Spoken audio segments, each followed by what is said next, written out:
அநியாயத்துக்கு எதிராக போராடுறதுக்கு ஏன் எல்லாரும் ஆர்வம் காட்டுறாங்க? ஒரு இடத்துல பிச்சைக்காரன் பிச்சை எடுத்துக்கிட்டு இருக்கான். பக்கத்தில் ஒரு பணக்காரன் நின்றுக்கிட்டு இருக்கான். அவங்ககிட்ட ஒருத்தன் பர்ஸை திருடிட்டு போயிடுறான். அதை பார்க்குற மக்களுக்கு கோபம் வரும். திருடன் மேலே கோபம் வரும். திருடனை தடுக்கணும்னு நினைப்பாங்க. ஆனால் திருடனாவது பணக்காரங்கிட்ட இருக்க காசை பிடிக்கிட்டு போனான். அந்த பணக்காரனுக்கு அது ஒன்றும் பெரிய நஷ்டம் கிடையாது. ஆனால் பக்கத்துலேயே பிச்சைக்காரன் இருப்பான். அவன் காசே இல்லாமல் பிச்சைக்காரனாக இருக்கான். இப்படி இவன் பிச்சைக்காரனாக இருக்கானே, இவனுக்கு ஏதாவது நல்லது செய்யணும் அப்படின்லாம் தோணாது.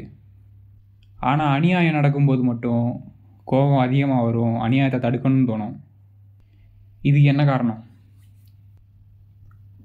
உணர்ச்சிங்கிறதே பெருமைக்காண்டி தான் வரும். எல்லா உணர்ச்சிகளுமே இப்படி தான். ஏன்னா உணர்ச்சிகள் எல்லாமே இயற்கையானது. இயற்கையோட நோக்கமே ஒரு மனுஷனை பெருமைக்காண்டி ஓட வைக்கணும். அப்போ எங்கே உணர்ச்சி வசப்பட்டால் பெருமை கிடைக்குமோ அங்கே தான் உணர்ச்சி வசப்பட வைக்கணும். பிச்சைக்காரனை பார்த்து உதவி பண்ணணும்னு உணர்ச்சி வசப்படக்கூடாது. ஏன்னா பிச்சைக்காரனுக்கு உதவி பண்ணால் பெருமையெல்லாம் கிடைக்காது. ஆனால் அநியாயம் பண்ணுற திருடனை தடுத்து நிறுத்தினா நீங்கள் ஒரு ஹீரோவாக தெரிவிங்க. அப்போ உங்களுக்கு பெருமை கிடைக்கும். இப்படி பெருமை கிடைக்கணும்னா மக்களுக்கு நல்லது பண்ணக்கூடாது, அநியாயத்தை தட்டி கேட்கணும். அப்போ தான் நீங்கள் பெரிய ஹீரோவாக தெரிவிங்க. இப்படி பெரிய ஆளாக தெரிஞ்சால் தான் மக்கள் மதிப்பாங்க. இதனால தான் கடவுளை மக்கள் மதிக்கிறாங்க. கடவுள் பார்த்திங்கன்னா எதுவுமே பண்ணாமல் சில மாதிரி அப்படியே தான் இருப்பார். ஆனால் கடவுளுக்கு எல்லோரும் மரியாதை கொடுப்பாங்க. ஆனால் குடும்பத்தில் நண்பர்கள் இவங்கெல்லாம் அவனுக்கு பல உதவிகள் செஞ்சுருப்பாங்க. கடவுள் மேலே காட்டுற மரியாதையை கூட இருந்து நல்லது செஞ்ச நண்பர்கள் மேலே காட்டியிருந்தா, குடும்பத்து மேலே காட்டியிருந்தா குடும்பம்லாம் நல்லா இருந்திருக்கும்.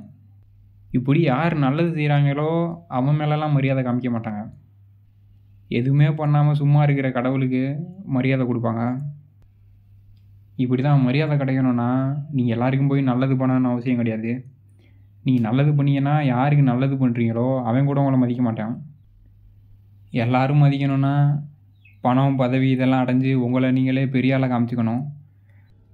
உங்களை நீங்களே பெரிய ஆளாக காமிச்சிக்கிட்டு கல் மாதிரி யாருக்குமே எந்த நன்மையும் பண்ணாமல் சும்மா இருங்க. அப்போ உங்களை எல்லோரும் மதிப்பாங்க. இப்படி மக்கள் மதிக்கணும்னா நல்லது பண்ணக்கூடாது, பவர்ஃபுல்லாக காமிச்சிக்கணும். கடவுளே மக்கள் மதிக்கிறது காரணம் கடவுள் நல்லவருன்றதுனால கிடையாது, கடவுள் பவர்ஃபுல்லாக இருக்கார் அப்படின்றதுனால தான். கடவுளே பவர் இல்லாமல் போயிட்டாருன்னா கடவுளை கூட எவனும் மதிக்க மாட்டாங்க. தன்னை பவர்ஃபுல்லாக காமிச்சிக்கிட்டு பெருமை அடையணும்னா அநியாயத்தை எதிர்க்கணும், பெரிய வில்லனாக தெரிகிற ஆளை எதிர்க்கணும்.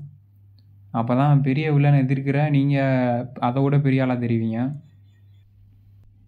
இப்படி பெருமைக்காண்டி தான் மக்கள் அரசியலுக்கு போய் அரசியல்வாதிகள் எதிர்க்கிறாங்க. ஆனால் அவங்க என்ன நினைப்பாங்கன்னா, நம்ம ஏதோ மக்கள் மீது அக்கறை வச்சுருக்கோம், அதனால தான் அரசியல்வாதிகள் எல்லாம் எதிர்க்கிறோம் அப்படின்னு நினைப்பாங்க. உண்மையிலே அவங்களுக்கு அக்கறை இருந்துச்சுன்னா தான் குடும்பத்தில் இருக்கவங்க, தன்னை சுற்றி இருக்கிறவங்க, தான் ஊருக்காரங்க, இங்கே இருக்கவங்களுக்கே அவங்க உதவி பண்ணலாம். இப்படி தன்னை சுற்றி இருக்கவங்களுக்கு உதவி பண்ணலாம், ஆனால் உதவி பண்ண மாட்டாங்க. ஏன்னா தன்னை சுற்றி இருக்கிறவங்க கஷ்டப்படுறத பார்க்கும்போது அவங்க மனசுக்குள்ள உணர்ச்சி பொங்காது. இவங்கெல்லாம் கஷ்டப்படுறாங்களே, இவங்களுக்கு உதவி பண்ணணுமே அப்படின்லாம் தோணாது.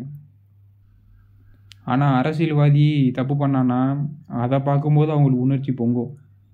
இப்படி அநியாயம் பண்ணுறாங்களே, அதை தட்டி கேட்கணுமேனு உணர்ச்சி பொங்கும். அப்போ அதை சரி பண்ண தான் போவாங்க. இப்படி எதை பார்க்கும்போது உணர்ச்சி போகும்போதோ அதை நோக்கி போகிறாங்க. இப்படி உணர்ச்சிகளுக்கு அடிமையாகி உணர்ச்சிகளை நோக்கி செயல்படுறாங்க.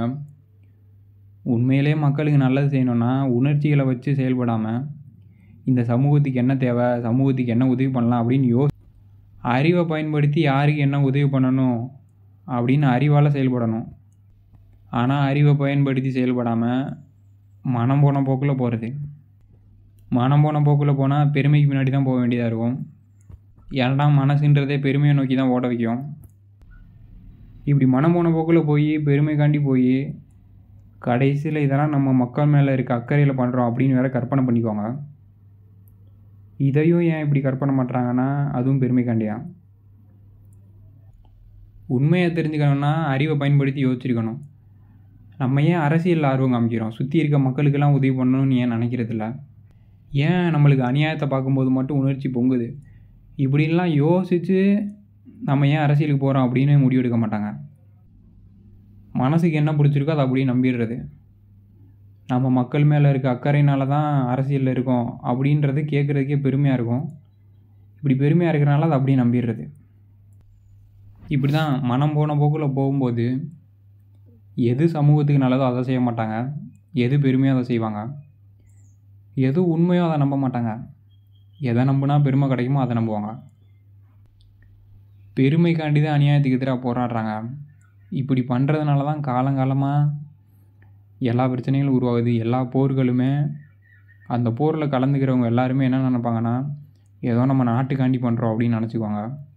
ஆனால் அவங்க பெருமைக்காண்டி தான் போருக்கே போவாங்க. இதே மாதிரி தான் ஜாதி சண்டை, மத சண்டை, மொழி சண்டை, இந்த மாதிரி எல்லா சண்டையிலையுமே பெருமைக்காண்டி தான் சண்டைக்கே போவாங்க. ஆனால் நம்ம ஏதோ இனத்துக்காண்டி தான் சண்டைக்கு போகிறோம் அப்படின்னு தன்னை நல்லவனாக நினச்சிக்குவாங்க. இப்படி அநியாயத்துக்கு எதிராக போராடுறவங்க ஏதோ நம்ம தான் இந்த சமூகத்தை அநியாயத்திலேருந்து காப்பாற்றுறோம்னு நினச்சிக்குவாங்க. ஆனால் உண்மையிலே இந்த சமூகத்தை காப்பாற்ற வேண்டியதே இந்த அநியாயத்துக்கு எதிராக போராடுறவங்க கிட்ட இருந்து தான். அநியாயத்துக்கு எதிராக போராடுறோம்னா எல்லா அழிவையும் உருவாக்கிக்கிட்டு இருக்காங்க. இப்படி மனம் போன போக்கில் போனீங்கன்னா பெருமைக்காண்டி தான் போவீங்க.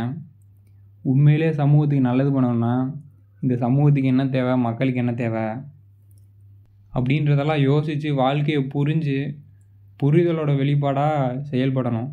அப்போ தான் உண்மையிலேயே சமூகத்துக்கு நல்லது பண்ண முடியும். அதே மாதிரி தான் வாழ்க்கையில் உங்களுக்கு நீங்களே உதவி பண்ணணுன்னாலும் வாழ்க்கைனா என்ன, வாழ்க்கையில் என்ன தேவை அப்படின்னு புரிஞ்சு உங்களுக்கு நீங்கள் உதவி பண்ணணும். ஆனால் எல்லோரும் மனம் போன போக்கிலே போகிறீங்க. மனம் போன போக்கில் போனால் பெருமை பின்னாடி தான் போவீங்க. எப்படி மனம் போன போக்கில் போய் அரசியலுக்கு எதிராக, அநியாயத்துக்கு எதிராக போராடுறவன் பெருமைக்காண்டி பண்ணிவிட்டு இதெல்லாம் மக்களோட நல்லதுக்காண்டி பண்ணுறேன் அப்படின்னு சொல்லுவானோ, அதே மாதிரி தான் வாழ்க்கையிலே நீங்கள் மனம் போன போக்கில் ஆசை பின்னாடிலாம் போனீங்கன்னா இதெல்லாம் பெருமைக்காண்டி தான் பண்ணியிருப்பீங்க. பண்ணிவிட்டு இதெல்லாமே உங்களோட நல்லதுக்காண்டி பண்ணாதான் உங்களை நீங்களே ஏமாற்றிக்குவீங்க.